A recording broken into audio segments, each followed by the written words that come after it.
De Apocalipsis, el capítulo 19, vamos a leer del verso 11 al 21. Libro de Apocalipsis es fácil de conseguirlo porque es el último libro de la Biblia. Capítulo 11, capítulo 19. Vamos a leer del verso 11 hasta el 21 y lo hacemos en el nombre del Padre, del Hijo y del Espíritu Santo. Dice la Sagrada Escritura: entonces vi el cielo abierto y he aquí un caballo blanco, y el que lo montaba se llamaba Fiel y Verdadero, y con justicia juzga y pelea. Este caballo lo confunde mucho con el de Apocalipsis 6, ¿verdad? Pero es diferente porque este trae un nombre que es fiel y verdadero. Da a entender que va a venir otro que ni es fiel ni es verdadero. Vamos a leer el 11, Apocalipsis 19, 12. Sus ojos eran como llama de fuego, y había en su cabeza muchas diademas, y tenía un nombre escrito que ninguno conocía sino él mismo. Está dentro del misterio de Dios. Estaba vestido de ropa teñida de sangre, y su nombre es el Verbo de Dios. Y los ejércitos celestiales, vestidos de lino finísimo, blanco y limpio, le seguían en caballos blancos.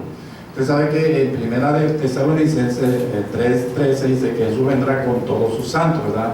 Entonces el arrebatamiento de la iglesia, Jesús viene por sus santos, y en su segunda venida viene con sus santos, ¿verdad? Estos caballos son simbólicos. El caballo blanco siempre representa poder y gloria, o sea que venimos en poder y gloria. No es que en el cielo hay una caballeriza, sino que venimos con poder y gloria. Dice el verso 15: y de su boca sale una espada aguda para herir con ella las naciones, y él la reirá con vara de hierro, y él pisará el lagar del vino del furor de la ira del Dios Todopoderoso. Y en sus vestiduras y en su muslo tiene escrito este nombre: Rey de Reyes y Señor de Señores. Vi a un ángel que estaba en pie en el sol, y clamó a gran voz, diciendo a todas las aves que vuelan en medio del cielo: venid y congregaos a la gran cena de Dios, para que comáis carne de reyes, de capitanes, y carne de fuertes, carne de caballo y de jinetes, y carne de todos, libres y esclavos, pequeños y grandes. Y vi a la bestia, o sea, el anticristo, y a los reyes de la tierra y a sus ejércitos, de la batalla de Armagedón, reunidos para guerrear contra el que montaba el caballo y contra su ejército. Y la bestia fue apresada, o sea, se le acabó la bulla, ¿verdad?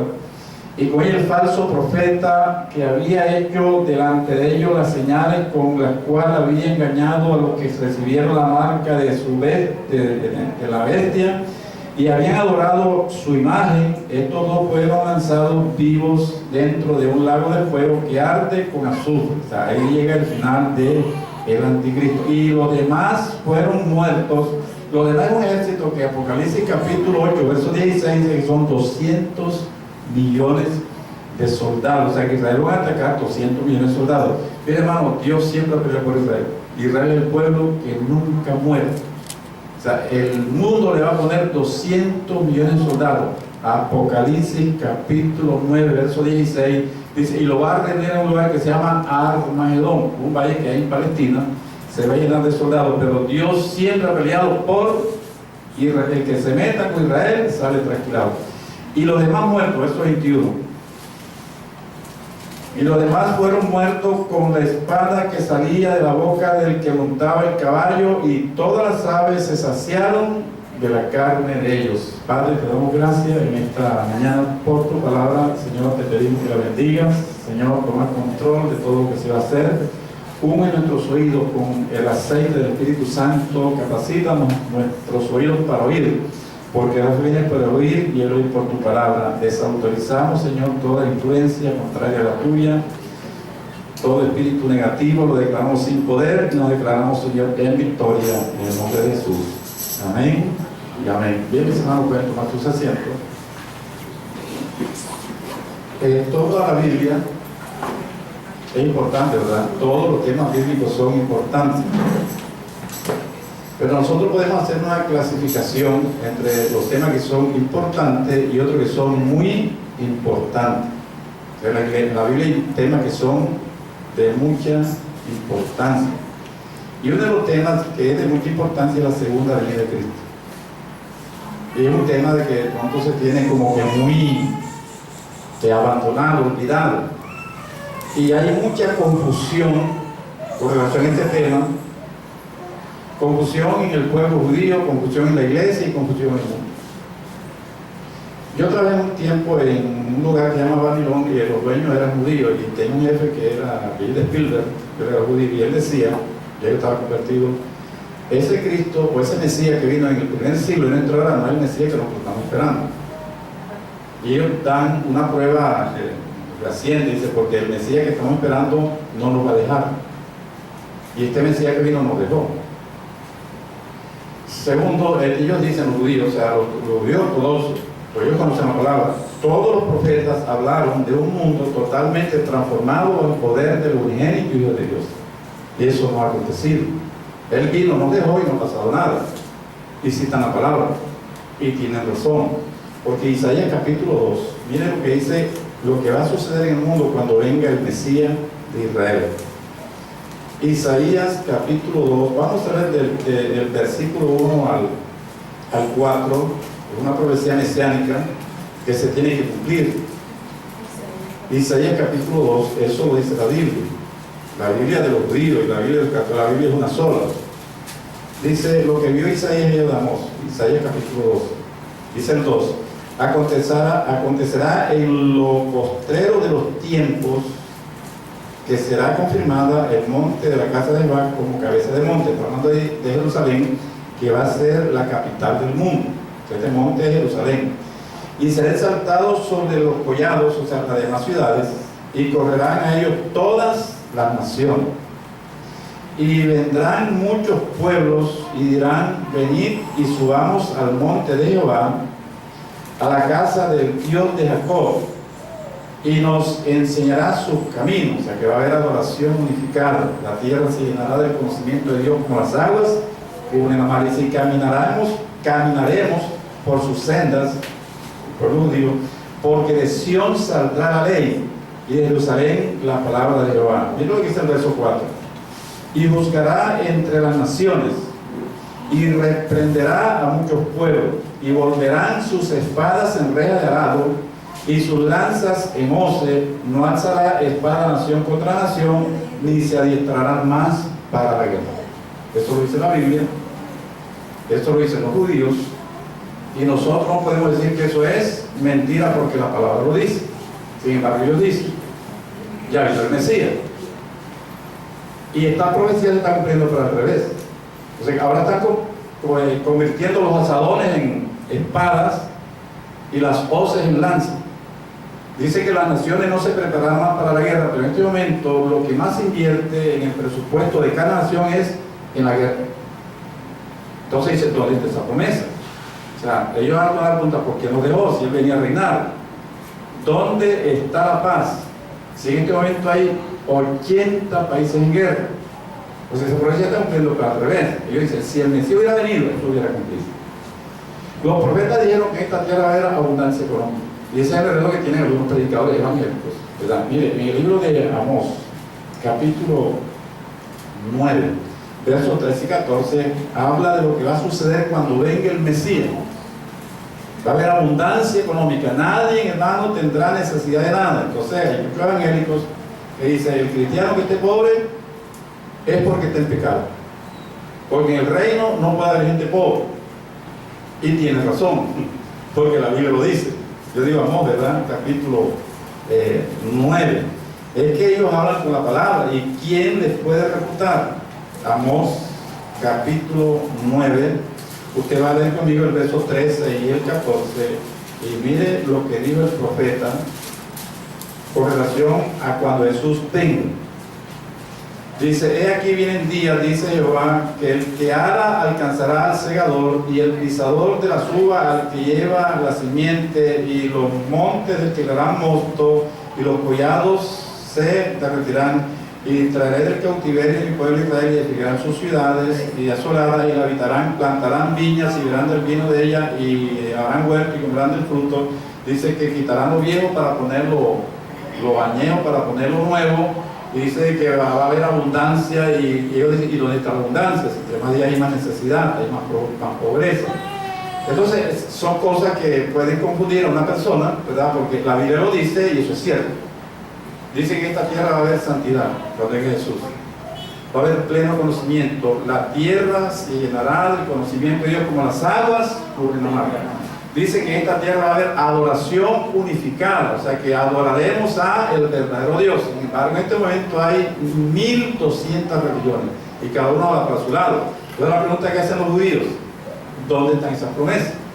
Ellos dicen, alegan, ese Mesías que vino en el primer siglo no es el Mesías que estamos esperando, porque cuando venga el Mesías todo esto se va a cumplir.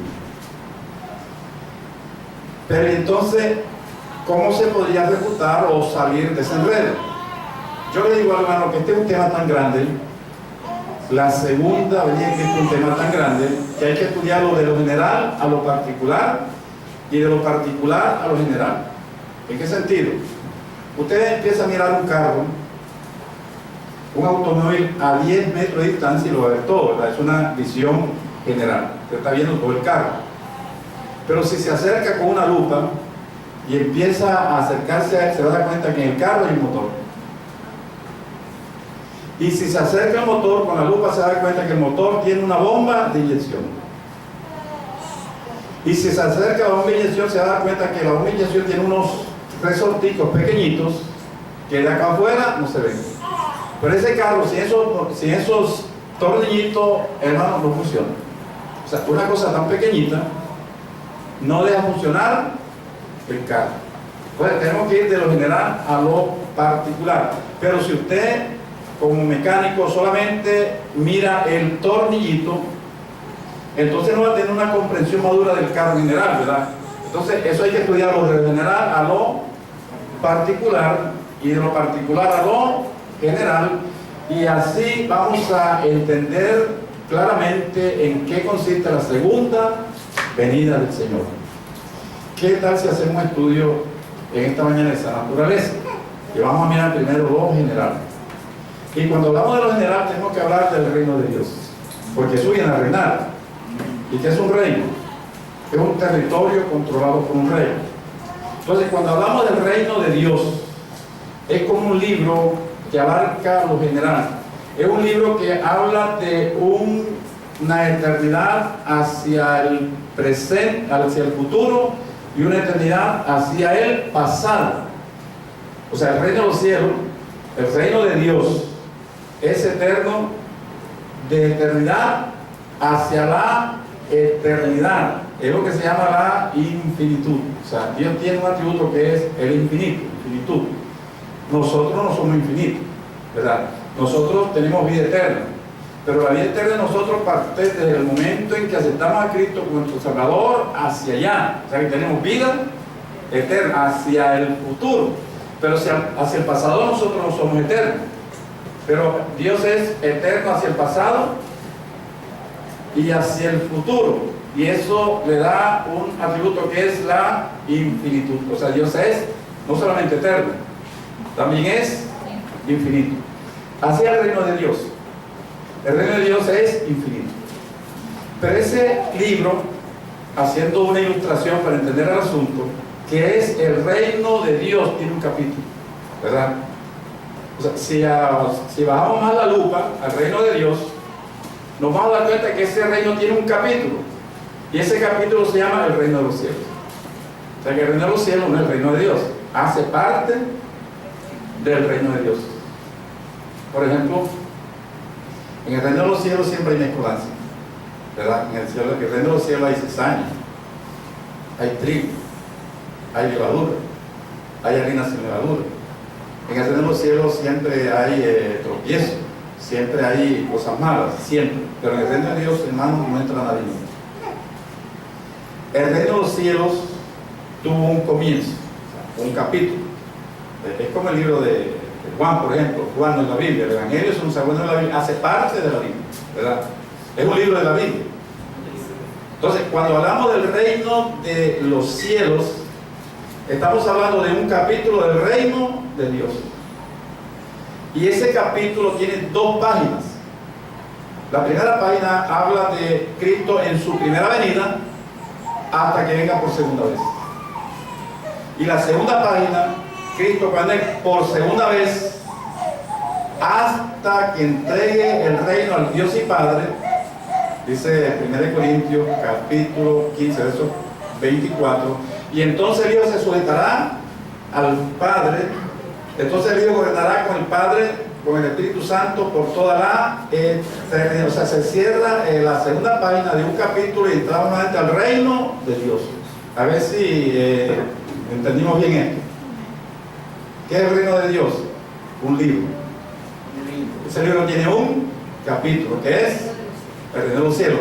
Pero ese capítulo tiene 2 páginas, ¿verdad? La primera venida de Cristo y la segunda venida de Cristo. Ahora, si bajamos más la lupa a lo que la Biblia habla sobre la segunda venida de Cristo, de pronto vamos a salir del error que tienen los judíos y los errores que tienen muchos mesiánicos, mucha gente que está predicando el reino, dicen que el evangélico no puede ser pobre, porque etcétera, etcétera. Yo quiero que me acompañe el libro de un profeta que se llama Miqueas, capítulo 5. Y usted va a observar cuidadosamente, como si tuviera una lupa en la Biblia. La Biblia hay que escudriñarla, ¿verdad? Porque usted lo coge un judío mesánico y lo emborracha, y si lo coge eso sin vergüenza, que anda por ahí predicando que el evangelio del reino y de plata y prosperidad, también lo emborracha. Miqueas capítulo 5, vamos a observar cuidadosamente el verso 1, el 2 y el 3 de Miqueas capítulo 5. Oseas, Amós, Jonás, después viene Miqueas. Usted va a llegar al capítulo 5. Yo voy a esperar que todos consigan esa cita bíblica. En algunas Biblias están acá en página 1160. Usted va a leer conmigo y va a poner cuidado. Vamos a escudriñar la escritura, ¿verdad? Dice: rodéate ahora de muros. Miqueas 5, verso 1. Hija de guerreros, nos han sitiado. Con vara herirán en la mejilla al buen Israel. Eso hace parte de la primera venida. Pero tú, Belén Efraín, pequeña para estar entre la familia de Judá, de ti me saldrá el que será Señor en Israel. La Biblia decía que el Mesías tenía que nacer en Belén, y nació en Belén.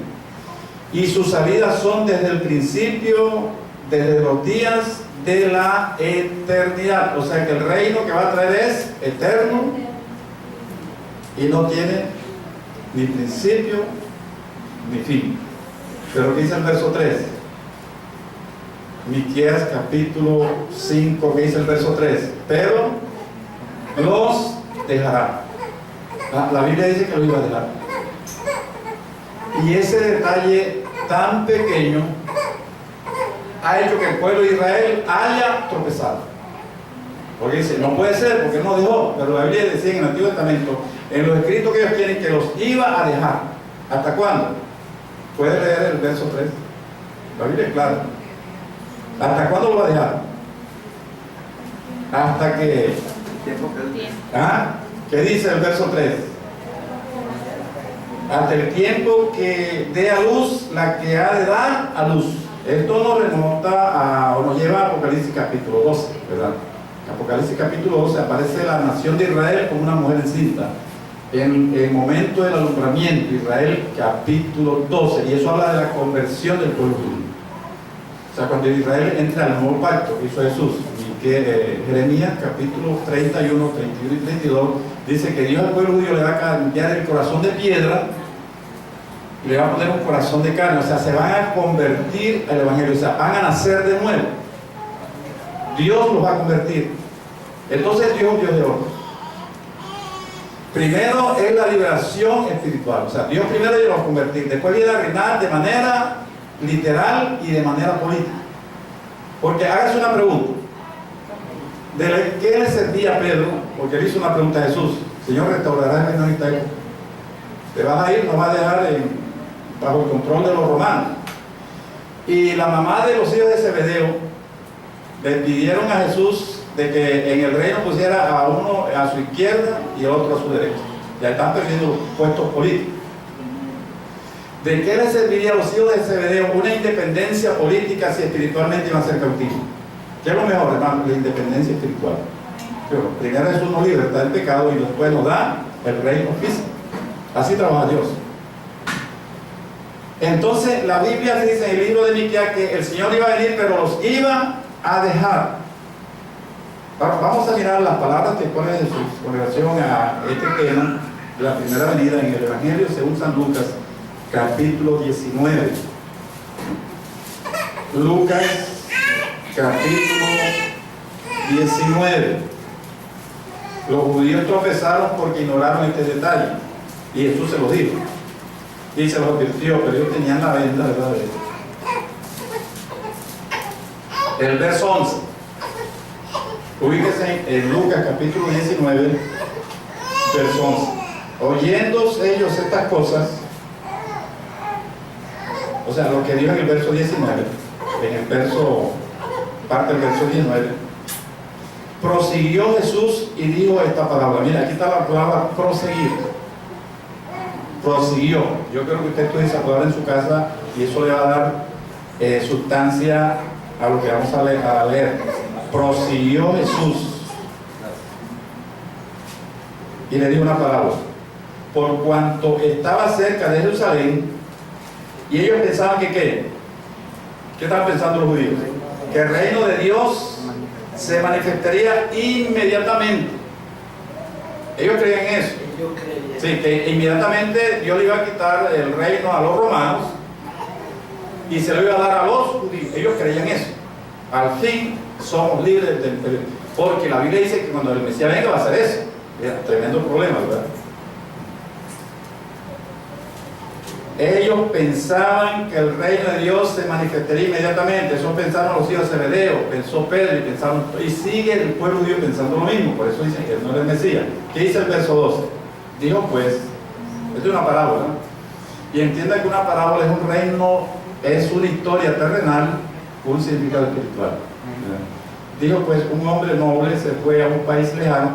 Jesús dijo que los iba a dejar. Lea bien el verso 12.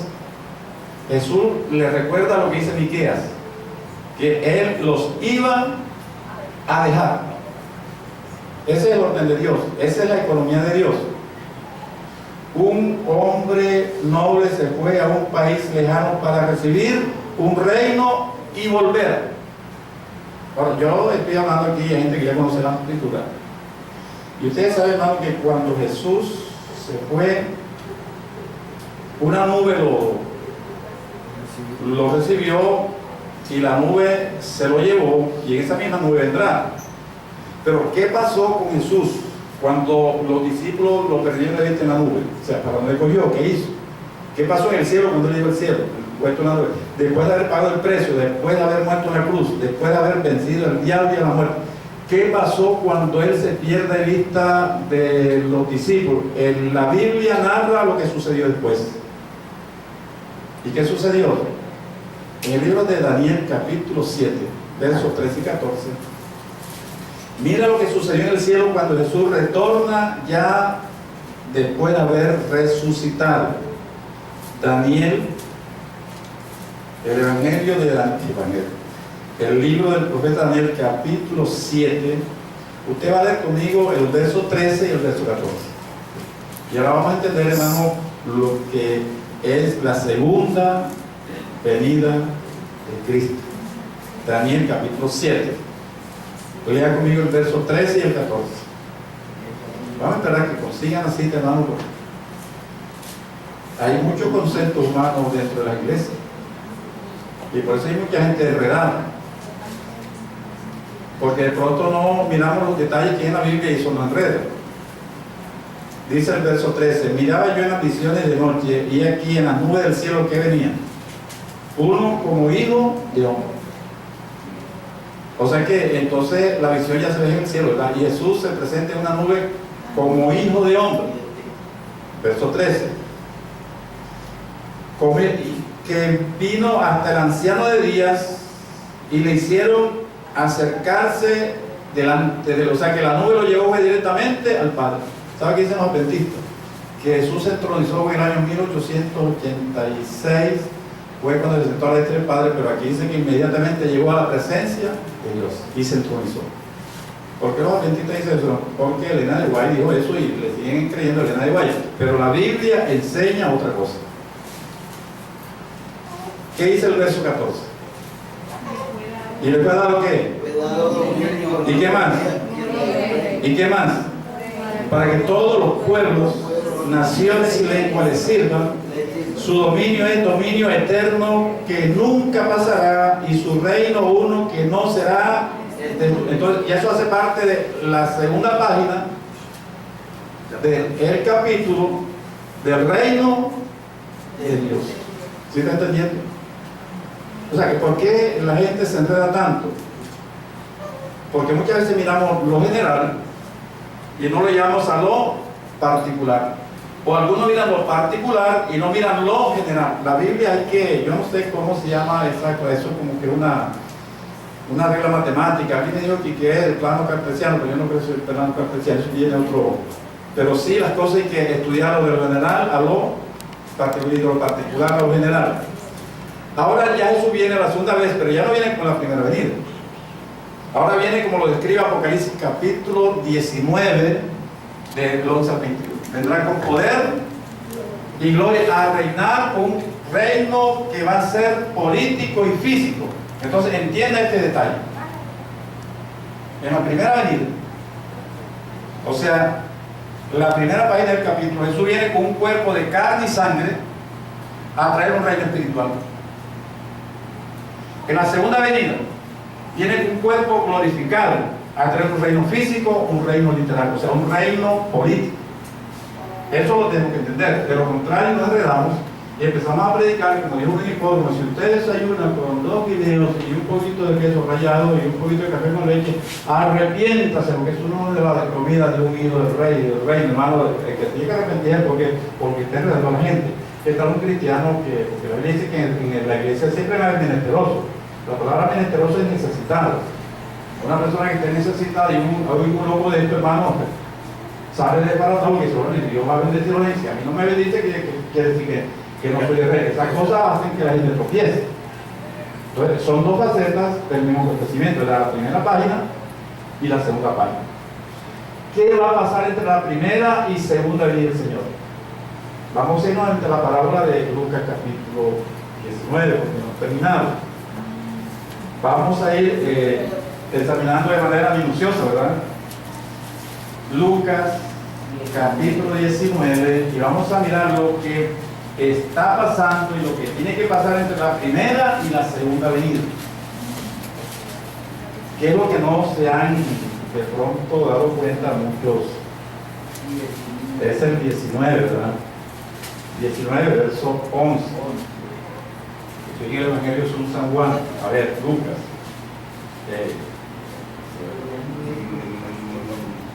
Lucas 19, ahora sí, verso 11. Dice el 12: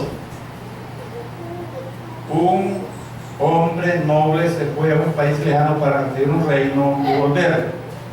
Y el 13: y llamando a 10 siervos suyos, le dio 10 minas. En el capítulo 25 de Mateo hay una parábola que habla de los talentos. O sea, compare las dos parábolas. Mateo 25 habla de los talentos, pero las parábolas son diferentes. La parábola de los talentos llama a 3 personas. A uno le da 5 talentos, a otro le da 2 talentos y a otro le da 1 talento. Y les encarga y dice: negocien con él, trabajen con él hasta que yo venga. O sea, el Señor espera conseguir fruto. Pero esta parábola de las minas es diferente a la de los talentos, porque aquí ya no son a 10 y a cada uno le da 1 mina. ¿Y qué significa esa mina? O sea, contextualizando, vamos a mirar otro tema bíblico. Esta mina representa la vida que tú tienes. Dios a ti te dio una vida, a mí me dio una vida, y a esa vida nos dio el Espíritu Santo. ¿Cuánto tiene vida aquí? Amén. ¿Cuánto tiene el Espíritu Santo? Amén. A esa vida con el Espíritu Santo tú le vas a añadir los dones y los talentos, y se te va a convertir en una mina. ¿Me estás entendiendo? O sea que el Señor, entre la primera y segunda venida, trae un reino espiritual. El reino de los cielos consiste en que Jesús reine en tu vida, Jesús reine en tu corazón, Jesús reine en su iglesia, y de allí pretende proyectarse a otra persona, y ese reino lo tiene que ampliar en la iglesia utilizando la vida, el Espíritu Santo, los dones y los talentos. ¿Sí hemos entendido eso? Esa mina representa tu vida. ¿Y por qué digo eso? Porque hay otro texto que así lo afirma. El libro de Eclesiastés, capítulo 12, verso 6. Así que mi hermano querido, ¿qué estás haciendo tú con esa mina que Dios te dio? Te van a llamar a cuenta, porque la Biblia dice que antes que la iglesia entre a la boda del Cordero, después del rapto pasamos por el tribunal de Cristo. Entienda eso. ¿Cuál fue la cita que le di? Capítulo 12. Mire, este texto bíblico lo han enredado tanto, le han puesto tanta pluma, lo han adaptado tanto que lo han hecho irreconocible. Dice: antes que la cadena de plata se quiebre y se rompa el cuenco de oro. La Biblia hay que interpretarla de manera gramático-histórica, ¿verdad? Habla de gramático, para leer la Biblia hay que utilizar las reglas elementales de la semántica. O sea, la semántica hace parte de la gramática. Uno tiene que mirar los puntos, las comas, lo que dice, lo que no dice, porque una coma mal puesta puede cambiar el sentido de la expresión. Los testigos de Jehová dicen que Jesús dijo al ladrón: hoy, de cierto te digo hoy, que estarás conmigo en el paraíso. O sea, ellos cambian el sentido por una coma mal puesta. O sea, para leer la Biblia hay que utilizar el método gramático histórico, utilizar las reglas elementales de la gramática. O sea, mire bien los puntos, las comas. Porque usted lo un testigo dice: de cierto te digo hoy. Se lo digo, estarás conmigo, pero no se sabe cuándo. Pero si usted pone la coma donde hay que poner, dice: de cierto te digo que hoy estarás conmigo, eso le cambia el sentido. Claro. Entonces, este texto que estamos mirando en el libro de Eclesiastés, capítulo 12, verso 6, no hace falta aplicarle lo que llama la hermenéutica, ¿verdad? La interpretación gramático-histórica. O sea, que aparte de la gramática hay que también tener un conocimiento histórico del trasfondo histórico del pasaje. Eso lo dijo Salomón, y lo dijo hace 3000 años. Hace 3000 años el hombre no había descubierto la luz eléctrica. Las casas las alumbraban era con lámparas de aceite. Y la casa de los millonarios, si usted tiene que saber que Salomón era un millonario, era hijo del rey David, vivía en un palacio. Esa casa tiene los techos altísimos. Entonces, de esos techos altísimos colgaban las lámparas. Ya usted entra ya a la catedral de Cartagena, tiene una lámpara grande, y cuelgan de una cadena. Por asunto de caché, de luz, esa lámpara no la podían colgar con una cabulla, ni con un alambre, ni con un bejú. La colgaban con cadenas de plata, para darle elegancia a la mansión. Y el cuenco donde echaba el aceite era de oro. Se puede imaginar, hermano, la casa donde vivía Salomón, las lámparas eran de oro. Y ahí en el cuenco echaban el aceite y ardía. Salomón, por experiencia, mirando esas lámparas tanto tiempo, que esas lámparas podían demorar hasta 80 años, por el uso, por el tiempo, muchas veces la cadena se reventaba y el cuenco se rompía, se derramaba el aceite y la lámpara se apagaba. Y eso representa la vida, que un día se nos va a acabar. Pero Salomón dice: antes que la cadena de plata se rompa, la tenemos que aprovechar. Como quien dice, mientras que tengas vida, aprovechala. ¿Cómo la vamos a aprovechar? Como una mina, ¿verdad? ¿Y qué es la mina? La vida que tenemos con el Espíritu Santo y los dones y talentos que Dios nos ha dado. ¿Por qué? Porque entre la primera y segunda venida de Cristo, hermano, es la iglesia la que tiene que expandir el reino. Pero el reino no es político, no es como están diciendo algunos, que nos tenemos que apoderar de las alcaldías, de los bancos, de la plata, de la riqueza, etcétera, etcétera, y eso está haciendo que mucha gente tropiece. Les voy a leer lo que dice el libro de Primera de Timoteo, capítulo 6, versos 8 y 9. Así que teniendo sustento y abrigo, estemos contentos con eso. Eso hace parte del reino. O sea, la opulencia y el evangelio son incompatibles. Si tú para tener y cambiar carro todos los años y andar en una camioneta de 280 millones de pesos, vas a tener que desplumar a las ovejas y vas a tener que hacer negocio y a prometerle a la gente algo que Dios no va a cumplir y hacerte rico y millonario y andar en yates privados, en aviones privados y saliendo de vacaciones a Miami 2 veces al año, porque si no se deprimen, hermano, eso no es el evangelio que presenta la Biblia. Pero el evangelio es otra cosa. Ahora, si Dios te bendice, dale gracias a Dios. Pero mire lo que dice la Biblia. Así que teniendo sustento y abrigo, estemos contentos con esto. Porque los que quieren enriquecerse caen en tentación y lazo y en muchas codicias necias y dañosas que hacen hundir a los hombres en destrucción y en perdición. El 80% de los evangélicos están cayendo en el lazo, porque no han entendido lo que es en sí el reino de los cielos. No es comida, no es bebida, no son esas cosas. El reino de los cielos es que Cristo es tu rey, reina en tu corazón. Primera de Timoteo, capítulo 6, versos 8 y 9. Entonces, ¿hacia dónde está apuntando el evangelio? Hacia un lugar totalmente equivocado. Ese tiempo entre la primera y segunda venida de Cristo era evidente en la Biblia, pero pasada por alto. O sea, la gente en el Antiguo Testamento, y de pronto mucha gente se equivocó por no utilizar la lupa. Sí, la gente pensó, los judíos pensaron que Jesús venía a reinar enseguida, y ya él iba a ser el rey, etcétera, etcétera. Pero el tiempo entre la primera y segunda venida, o sea, entre la primera página y la segunda página, estaba en la Biblia de manera evidente, pero pasado por alto. ¿Qué quiere decir eso? Vamos a leer unos textos bíblicos y vamos a explicar qué significa lo que quiero decir. El libro de Isaías, capítulo 9, verso 6.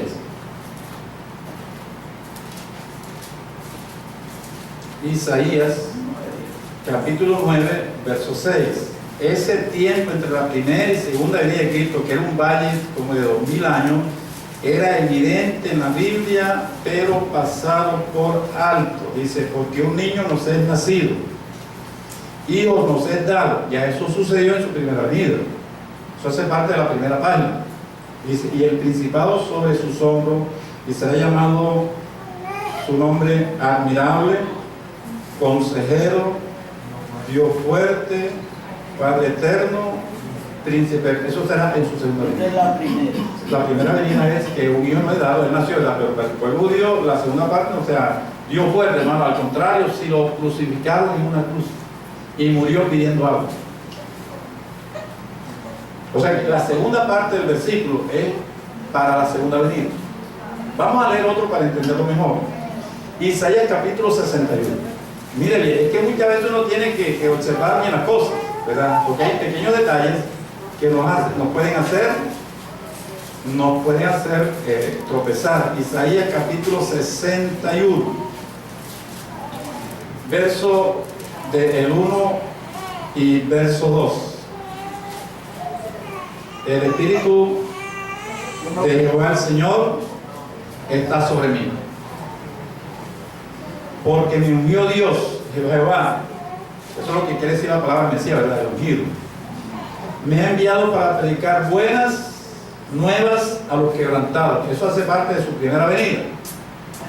A vendar a los quebrantados de corazón. Esa es la primera página. Y publicar libertad a los cautivos. Eso lo hizo en su primera venida y lo sigue haciendo. Y la iglesia tiene que predicar ese mensaje. Y a los presos, apertura de la cárcel. A proclamar el año de la buena voluntad de Jehová. Y ahí hay un punto y una coma. Y ahí Jesús cerró el libro. Pero la solución no termina ahí.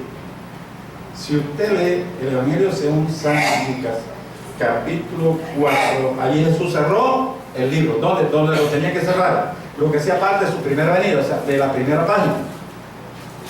Pero ¿qué sigue diciendo la profecía de Isaías 61? Y el día de la venganza de nuestro Dios, eso no hace parte de la segunda venida. O sea, el mismo versículo es evidente. No, Isaías capítulo 61. Es evidente que hay un tiempo entre su primera y segunda venida, pero es pasado por alto. Se lo voy a leer nuevamente, el 61 del 1 al 2. Ponga atención. Y si no entiende algo, levante la mano y pregunte. El Espíritu de Jehová, el Señor, está sobre mí, porque me ungió Jehová. Eso es lo que quiere decir la palabra ungido, Cristo, ¿verdad? Ungido. Me ha enviado a predicar buenas nuevas a los abatidos, a vendar a los quebrantados de corazón, a predicar libertad a los cautivos y a los presos apertura de la cárcel, a proclamar el año de la buena voluntad de Jehová. Y ahí Jesús cerró el libro. ¿Por qué? Porque lo que sigue diciendo no hace parte de la primera venida, sino de la segunda. Dice, y el día de la venganza de nuestro Dios. Tomen nota de eso. Aquí tengo varios textos, ¿verdad? Pero aquí el tiempo no alcanza para tanto, pero sí vamos a mirar otro texto bíblico. Libro de Zacarías, capítulo 9, versos 10 y 11. Si los judíos hubieran sido más detallistas en escudriñar la Escritura, no hubieran crucificado al Mesías. Ellos no se dieron cuenta de estos detalles que, aunque pequeñitos, era evidente. Estaba allí, pero fue pasado por alto. Yo digo el libro de Zacarías, ¿verdad? Capítulo 9.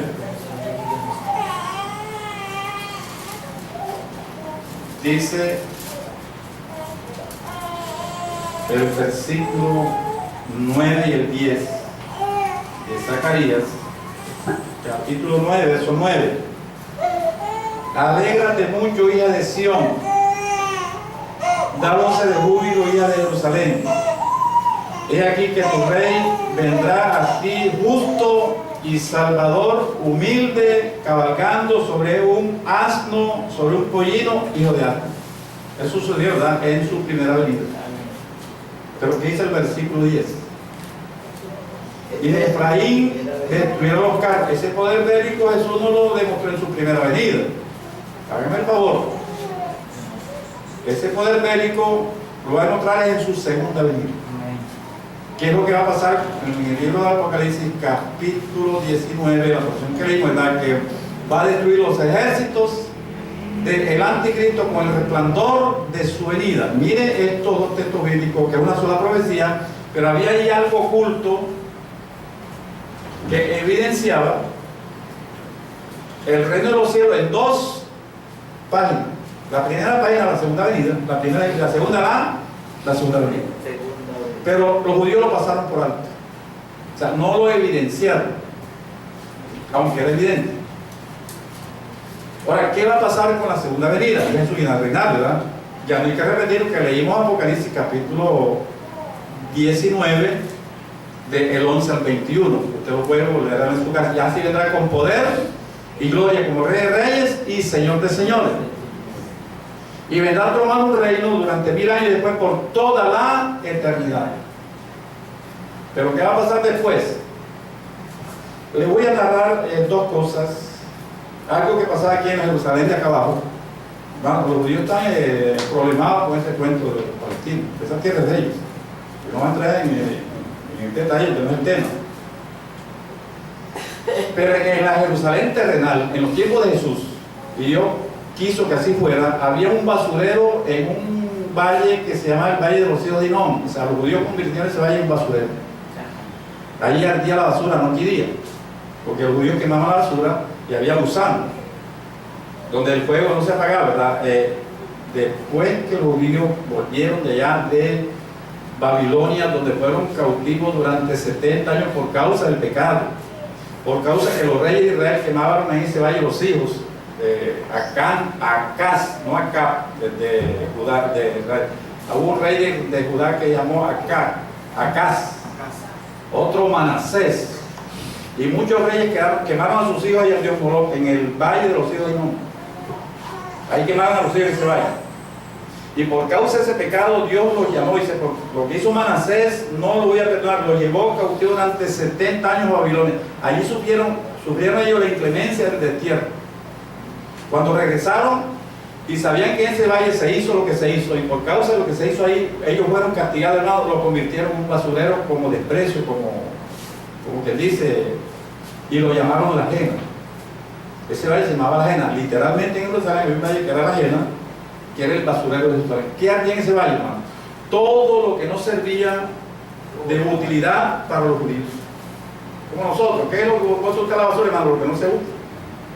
Yo cuando voy a hacer, hermano, todo lo que no estoy necesitando, yo no lo echo para la basura. Lo que no me sirve. Todo lo que no servía para los judíos aquí en la tierra, ardía en el valle de los hijos o en la ajena. Hermano, pero viene el reino de Dios, ¿verdad? Después de la segunda venida de Cristo, porque Él reina 1000 años y después por toda la eternidad. Hay una nueva Jerusalén. Usted sabe que una nueva Jerusalén, ¿verdad? La Jerusalén de Dios. Y allá en la nueva Jerusalén también va a haber un basurero. Y en ese basurero va a haber todo lo que no haya sido de utilidad para el reino de Dios. ¿Usted quiere leer conmigo el libro de Apocalipsis, capítulo 22? Hágame el favor. Y aquí es donde nosotros tenemos que recapacitar. Capítulo 22, donde habla de la Nueva Jerusalén. Apocalipsis, capítulo 22.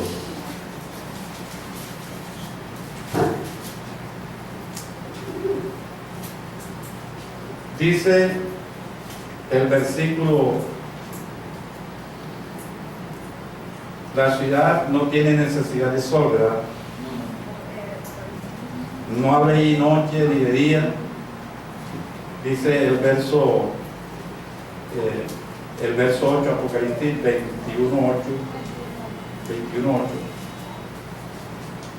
Pero los cobardes, ¿para qué sirven los cobardes del reino de Dios? No, para nada. ¿Es para qué cobarde a los demás? Los incrédulos, ¿para qué sirve un incrédulo en la iglesia? No, para nada, para los pies.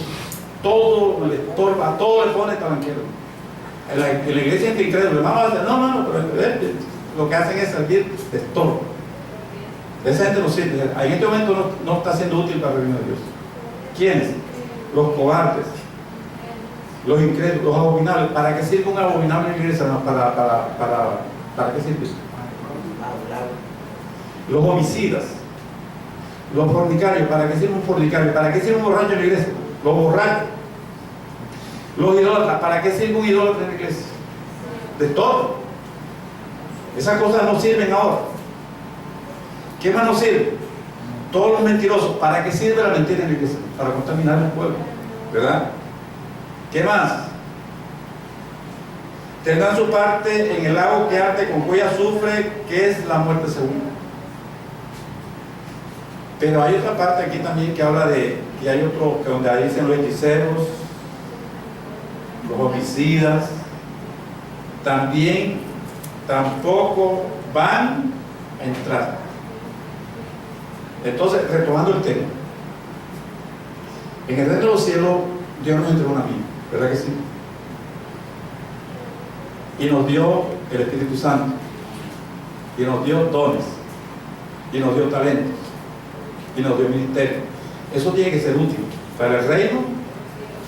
¿Para qué lo estamos utilizando? Si es para enriquecernos, hermanos, allá no entramos. Si no estamos siendo útil para el reino de los cielos o el reino de Dios, hermano, le advierto que la Nueva Jerusalén no entramos, porque allá no entra ninguna cosa inmunda. En el reino de los cielos sí hay mezcolanza. En la iglesia hay de toda clase de gente, pero allá, hermano, allá hay que clasificar, gloria a Dios. Por eso, terminando ya en esta mañana, en el libro de Mateo capítulo 7, verso 22, algunos dirán aquel día: Señor, ábrenos, porque mire que profetizamos y echamos fuera demonios, y dice Jesús, no los conozco. Algunos van a tocar la puerta y van a querer entrar. ¿Quiere leer Mateo capítulo 9, verso 22? Muchos tratarán de entrar,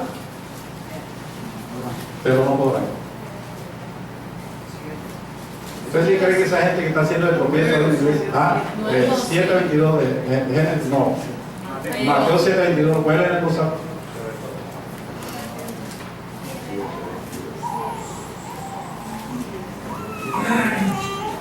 ¿Qué dice Mateo 7:22?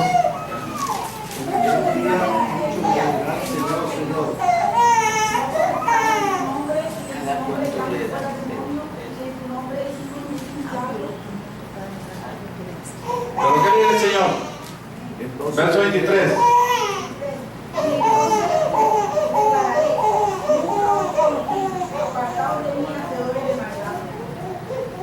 Apartáis mal hacedores. O sea, el mensaje es claro.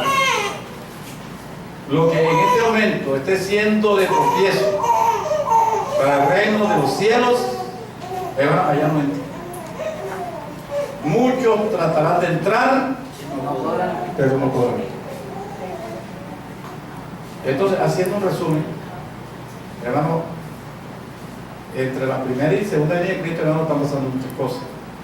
Y la iglesia tiene que aprovechar ese tiempo que Dios nos ha dado, porque nos ha dado una mina, nos dio dones, nos dio ministerio, nos dio el Espíritu Santo y tenemos que ponerlo a producir, porque es como una mina que nosotros hemos recibido.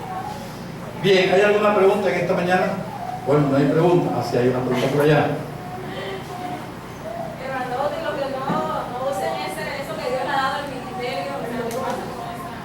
Bueno, la salvación no se pierde porque la salvación es por obra, ¿verdad? Pero sí quiero que sepan que la Biblia dice en 2 de Corintios, capítulo 10, verso 5, o 5:10, capítulo 5, verso 10, se hace necesario que todos nosotros compadezcamos ante el tribunal de Cristo, para que cada uno reciba según lo que haya hecho, mientras tú en el cuerpo, sea bueno o sea malo. ¿Qué cosa podemos hacer buenas? Aquel que sabe hacer lo bueno y no lo hace, es pecado. O sea, si tú tienes un don, un talento y lo estás enterrando, vas a perder el galardón. Por supuesto que la salvación es por obra. O sea, tú no te salvas por lo que haces. Tú te salvas por lo que Jesucristo hizo. Tú no te salvas por lo que eres. Tú te salvas por lo que Jesucristo es. Pero por el hecho de ser salvo tengo que ser buenas obras. O sea, las obras no salvan a nadie. Pero por el hecho de ser salvo tenemos que hacer buenas obras. ¿Por qué? Porque la Biblia dice en Hebreos capítulo 6, verso 10, porque Dios no es injusto para olvidar la obra de amor que habéis hecho a los santos, sirviéndole a Él y sirviéndole aún. O sea que con ese talento, ese don, ese ministerio, la vida y el Espíritu Santo, tú lo tienes que convertir en una mina. Y todas las tenemos, porque cada uno le fue dado una mina. Entonces, el hecho de que la persona no trabaje de pronto, pero si vive en santidad, porque hay gente que en la iglesia no hace nada, pero se guarda. Bueno, entra, pero entra sin ningún galardón. Porque el oficio va a ser recompensado. Bien, ¿hay otra pregunta? Hermano, vamos a hacer una oración esta mañana. Vamos a ir a Dios, hermano, que Dios nos concientice lo que estamos haciendo, gloria a Dios. Porque le tenemos que poner a producir a Dios la mina que nos ha entregado. Todas las tenemos. Vamos a poner de pie. Padre, te damos gracias.